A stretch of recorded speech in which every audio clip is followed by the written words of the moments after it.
Bienvenidos amigos al canal del lector de Ortega y Gasset. Empezaré el vídeo de hoy anticipando algunas conclusiones o inferencias que creo que se pueden realizar a la luz de la reflexión a la que nos llevará el análisis del caso psiquiátrico en el que hoy profundizaremos. Son las siguientes. Las propuestas vitales que se hacen desde el ámbito cultural, hoy tan prevalente, del posmodernismo, son hitos del camino que conduce al trastorno psíquico. Ideas como la de que el futuro no existe, el carpe diem, es decir, que hay que aferrarse al momento presente, u otras ideas con incluso gran pedigrí filosófico, como la de que la vida es absurda, que es lo que dijo Albert Camus, o la de que somos seres para la muerte, que es lo que afirma el gran Martin Heidegger, son ideas que implícitamente suscribiría el neurótico obsesivo. Y vamos a ver por qué. Este es un canal de divulgación de la filosofía y sus alrededores, especialmente la filosofía de Ortega y Gasset, el pensador en lengua española más importante habido hasta el día de hoy. Hoy revisaremos el caso de una paciente de Victor Emil von Gebsattel, un destacado psiquiatra alemán de la corriente existencialista, además de filósofo y escritor, que vivió entre 1883 y 1976. La paciente en cuestión era una chica de 20 años cuyos síntomas obsesivos estaban insertados como una parte dentro de un trastorno bipolar de mayor alcance, con una gran depresión endógena. Las depresiones endógenas son más graves que las exógenas, vinculadas estas a sucesos concretos, no como la endógena, que se desarrolla al margen de traumas o experiencias concretas que puedan haber ocurrido en la vida de la persona. Esa depresión endógena o mayor estaba acompañada, en su caso, de pérdida de peso, insomnio, anorexia, irritabilidad ansiosa y abatimiento. El tratamiento con von Gebsattel comenzó a los 10 meses de iniciada la enfermedad y tras 14 meses se la dio de alta, totalmente curada. Intentaremos entender el sentido que tenían los síntomas obsesivos de esta muchacha, que veremos cómo pueden finalmente ser referidos a las neurosis obsesivas en general y de paso al conjunto de la vida anímica del ser humano por el hecho de serlo. Y para ello partiremos del que podemos considerar síntoma nuclear de este trastorno, que es la pérdida de la referencia del tiempo como transcurso de la vida en pos de alguna clase de metas. Sigamos el relato que de su enfermedad hizo la misma paciente. La mayor parte del día, decía, tengo una sensación predominantemente angustiosa y que se refiere al tiempo. Constantemente pienso que el tiempo transcurre. Cuando estoy hablando con usted, con su psiquiatra, pienso a cada palabra, concluido, concluido, concluido. Este estado me resulta insoportable y produce en mí una sensación de agobio. Siempre estoy agobiada. El agobio empieza al despertar y lo refiero a los ruidos. Si oigo piar un pájaro, pienso, ha durado un segundo. Las gotas de agua me resultan insoportables y me hacen rabiar porque siempre pienso, ahora ha pasado otra vez un segundo, ahora otro. Igualmente, si oigo el tic-tac de un reloj. No puedo tampoco viajar en tren. Es insoportable el pensamiento de que a las 2 horas y 5 minutos debo estar en la estación. Y me angustia pensar que necesito 20 minutos para ir a X. No puedo entender que los hombres hagan planes y, conocedores del sentido de los hechos, a pesar de ello, se encuentren completamente tranquilos. Me siento distanciada de todas las personas. No formo parte de ellas. Soy totalmente distinta. No me cabe en la cabeza que ellas hablen tan sencilla y tranquilamente sin pensar constantemente. Ahora hablo yo. Esto dura tanto tiempo. Después hago una serie de cosas. Y todo esto dura 70 años. Después me muero y vienen otros que aproximadamente duran otro tanto. Y comen y duermen como yo, sin ningún sentido. Y así durante miles de años, todo sin sentido. Estos pensamientos y sentimientos están asociados a la angustia. Ya nunca se puede pensar de otra manera cuando se ha empezado a pensar así. Esta situación está asociada estrechamente con ideas de suicidio, por lo cual me resulta totalmente insoportable. En otros momentos relata la paciente a su psiquiatra también lo siguiente. Cuando le habla a usted, las palabras de la conversación pasan. Primero son palabras, luego son letras. Todo se desvanece a trozos, paso a paso. A menudo, sin tener ningún motivo para esos pensamientos, me represento cuando subo la escalera en casa o aquí, un escalón, un segundo, otro segundo. Nunca puedo librarme de mis pensamientos. ¿Por qué todo esto es horrible? Lo aclara ella, la paciente, haciéndolo parte de un recorrido global en cuyo extremo final se halla la muerte. Dice, cualquier cosa hace que el recorrido que me separa de la muerte sea cada vez más corto. Cuando, por ejemplo, alguien dice que se alegra de la primavera, de las flores en el jardín, etc., no puedo entender tal cosa, pues yo tengo que pensar que al llegar la primavera el recorrido es un poco más corto y la muerte se encuentra un poco más cerca. Sin embargo, no tengo temor a la muerte.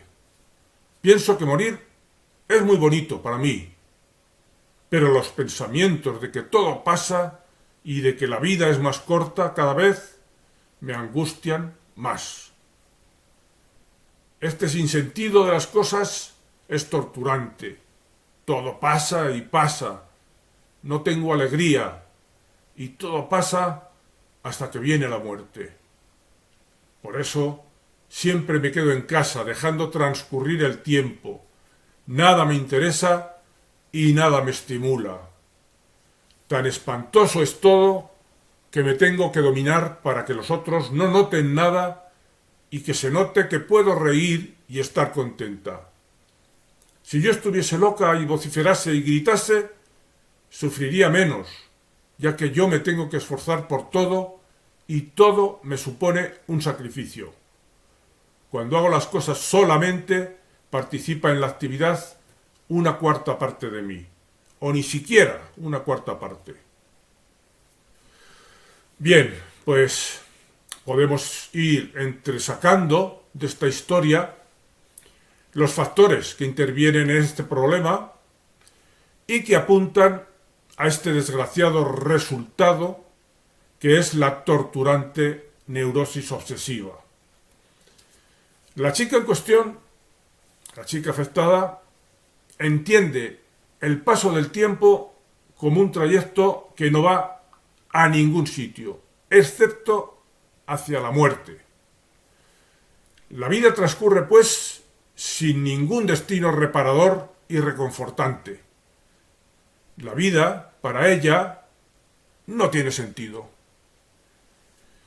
Y, sin embargo, en un individuo sano, y como dice Ortega, el yo está volcado sobre el porvenir, va delante de todo lo que ya es, delante, pues, de nuestro presente, del cual constantemente se dispara hacia lo que aún no es.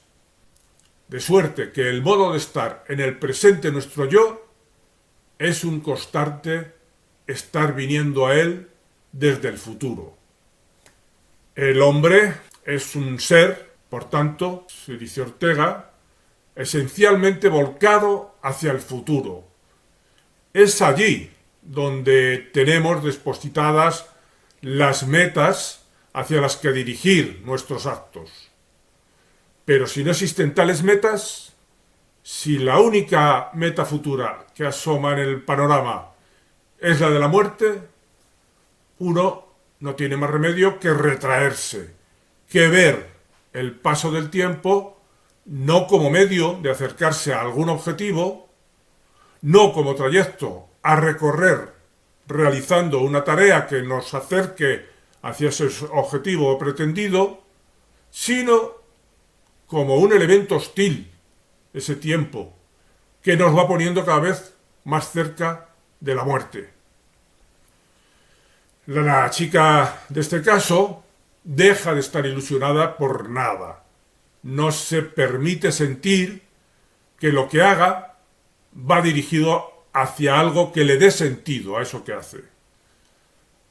Ha constatado en sí misma lo que Albert Camus enunció, que la vida es absurda.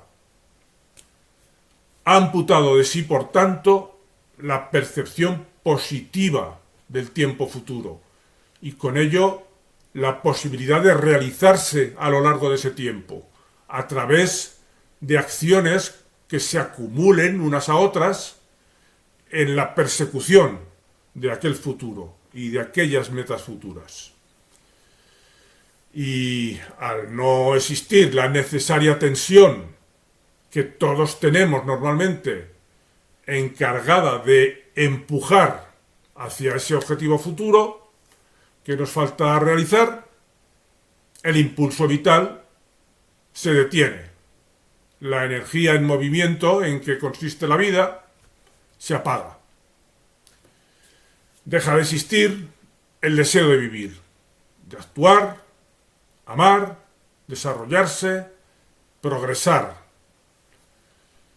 El neurótico obsesivo todavía siente, de alguna forma, la inquietud que en origen estaba destinada a conducir hacia esos deseos y actividades, pero es una inquietud bloqueada, interrumpida por la sensación de vacuidad y absurdo que ha sustituido al sentido, al para qué, que está encargado de dirigir y conducir lo que ha de hacerse.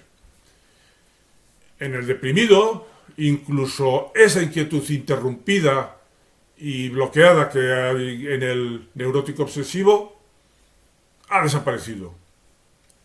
El deprimido puede entonces quedarse en la cama sin moverse, dedicarse solo a lamentarse y a llorar. Por eso también, y como ocurría en el caso de esta paciente de la que estamos hablando, las obsesiones dan paso a sí mismo recurrentemente a la depresión. Refiriéndose a momentos en que todavía hacía algo, la paciente decía: todo lo que yo hago no es propiamente algo que hago yo. Solamente una pequeña parte de mí participa en la acción. Y esto siempre igual. Me quedo como antes de hacerlo, como sin entrar en acción, como si nada hubiese pasado. Lo que hacía esta chica había perdido su significación y constantemente estaba tentada de no hacer nada, incluso de alimentarse. Sin embargo, y como dice von Gebsattel, mientras que en los pacientes más definitivamente enajenados el sufrimiento se vive de manera pasiva, en el paciente obsesivo aquella inquietud representa todavía una lucha contra el enfermar. Cuando se sufre una neurosis obsesiva, uno quisiera instalarse en el puro presente, interrumpir el tiempo como devenir. Entonces, y en esa medida, la conducta se desintegra, se atomiza, no existe un objetivo que unifique el momento presente con lo que pasó antes y con lo que llega después, sino que lo que uno hace se va deshilachando y aferrándose cada acto a su estricto momento presente. Dostoyevski, basado en su propia experiencia, describe a un hombre que ante la impresión de su inminente ejecución retiene con suma exactitud todas las circunstancias indiferentes que alcanza su vista. El botón de un uniforme, la corbata de un transeúnte, los adoquines, etc. La atención, perdida la referencia de un objetivo futuro, se desintegra en los estímulos visuales más elementales, los que a cada momento pasan ante el sujeto. Otro ejemplo sugerente de alguien que ha perdido la referencia del para qué es André Breton, apóstol y teórico del surrealismo, que en un sentido semejante a este que refería Dostoyevski, decía: en aquellas ocasiones en que más razones he tenido para terminar con mi vida, más me he sorprendido a mí mismo admirando una porción cualquiera del entarimado del suelo, una porción de madera que era como de seda, de una seda bella como el agua.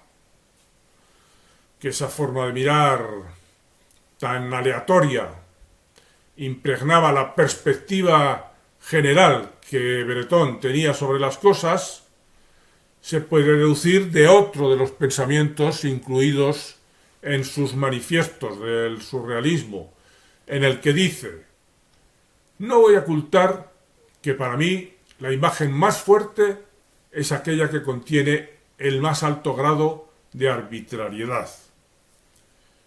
Esa arbitrariedad es el resultado de la inexistencia de un principio unificador, de un sentido que integre unos motivos con otros en, por ejemplo, imágenes coherentes y conjuntadas. De esta disolución de la atención en los elementos atómicos de cada instante, independizado de ese instante del siguiente, habla también Ortega, que dice: cuando hemos llegado hasta los barrios bajos del pesimismo y no hallamos nada en el universo que nos parezca una afirmación capaz de salvarnos, se vuelven los ojos hacia las menudas cosas del vivir cotidiano, como los moribundos recuerdan al punto de la muerte toda suerte de nimiedades que les acaecieron. En suma, que cuando está cerrada la perspectiva del futuro, que es lo que viene a conjuntar unos estímulos a otros, en función de un objetivo, uno queda atrapado en los instantes según van apareciendo, independientes uno del otro, y sin atención preferente por uno o por otro. Y en fin, que estamos hablando, como de costumbre al tratar estos temas de los trastornos psíquicos, de algo que transcurre a lo largo de un continuo que empieza en la normalidad y acaba en la locura, quedaría mostrado en la manera en que La esquizofrénica, llamada René, en su diario de una esquizofrénica, describía el mundo como si éste se presentara, abro comillas, en partes, dividido, rasgado, un pedazo aquí, otro pedazo allá, un rompecabezas enorme, un mosaico. Cada parte es independiente y no tiene relación alguna con la siguiente. Y recordando lo que decíamos en un vídeo anterior, añadiremos aquí las descripciones que Louis Sachs, filósofo y profesor universitario de psicología, comenta que hacían de sí mismos otros pacientes esquizofrénicos en esta ocasión. Uno de ellos decía sentirse rodeado por una multitud de detalles insignificantes. No veía las cosas como una totalidad, solo fragmentos. La paciente a la que predominantemente nos estamos refiriendo, aquella chica de 20 años, indicaba que los momentos de tiempo que ella percibía eran cada vez más cortos. Primero frases, después palabras, primero minutos, después segundos. También ella tendía a ver todo dividido en fragmentos, desconectados unos de otros. En resumen, que cuando falta el sentido que unifica las cosas que nos ocurren o las cosas que percibimos en función de su para qué, se nos imponen irremediablemente contenidos aislados, independientes unos de otros, en un informe mundo atomizado. Podríamos decir que deja de haber categorías y ya solo hay anécdotas. El hombre normalmente penetra en el futuro a través de la esperanza, los planes, propósitos y proyectos. Si esto falta, el tiempo se disuelve en presentes atomizados que al sujeto se le imponen de manera obsesiva, como intentando infructuosamente detenerse en cada uno de esos fragmentos de carácter temporal. Cuando la paciente de nuestro caso, por ejemplo, hacía ganchillo, no centraba su atención en que el tejido iba aumentando, sino en que con cada punto se acortaba el tiempo de su vida. Ella lo que observa es ese ir sin sentido hacia la muerte. Y aunque resulte paradójico, veía el suicidio como un posible alivio. Y es que quitarse la vida vendría a acortar la agonía de su larga y penosa marcha hacia la muerte.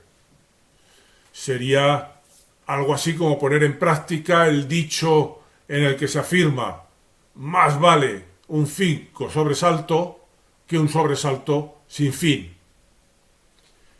Mientras tanto, en la persona normal, podemos decir que no es ella la que propiamente se dirige hacia la muerte, sino ésta, la muerte, la que se dirige a la persona, que mientras tanto está ocupada en otras cosas, las que significan vivir. La persona normal no es un ser para la muerte, como diría Heidegger, sino un ser para la vida y para las actividades o asuntos en que la vida consiste, y que efectivamente la muerte vendrá a interrumpir, pero ello no obsta para que vivir sea algo con propulsión propia, no enfocada hacia la muerte. Como denominador común que podemos ir situando en el origen de todo trastorno psíquico está el sentimiento de angustia o inseguridad. Solo nos es segura la inseguridad, afirma recurrentemente Ortega. Ese es el sentimiento inicial del que todos partimos. Y combatir esa inseguridad se convierte en el objetivo vital prioritario. La manera genuina de hacerlo es a través de tareas que vayan resolviendo las fuentes concretas de inseguridad que nos afectan, con el objetivo último, y a la postre imposible, de alcanzar una paz definitiva en donde ya no nos queden preocupaciones pendientes.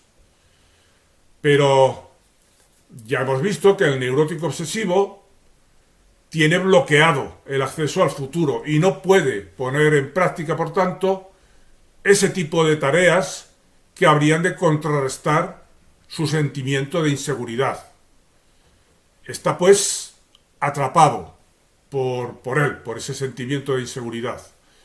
Y solo puede combatirlo, infructuosamente, claro, con acciones acotadas a lo inmediato.